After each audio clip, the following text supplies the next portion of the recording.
ఇడ్లీలోకైనా, దోసలోకైనా ఏం చట్నీస్ లేనప్పుడు ఇలా మునగాకు, కరివేపాకు పొడేసుకొని తింటే చాలా బావుంటుంది. నిజంగా చెప్తున్నాను టేస్ట్ అయితే చాలా బా అయింది.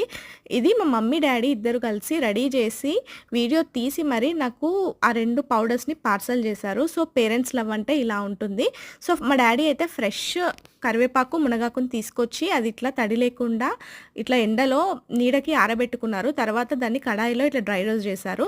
తర్వాత దీంట్లోకి పల్లీలు, నువ్వులు, ఎండుమిర్చి, వెల్లిపాయలు, ఇంకా శనగపప్పు, జీలకర్ర, సాల్ట్ పడుతుంది. ఇవన్నీ ఒక్కొక్కటి మెల్లిమెల్లిగా డ్రై రోస్ట్ చేసుకున్నారు. సో, ఇవన్నీ మెజర్‌మెంట్స్ మీకు కావాలంటే కామెంట్ చేయండి. క్లియర్‌గా నేను మా మమ్మీకి మళ్ళొకసారి చేపిచ్చి వీడియో తీస్తాను.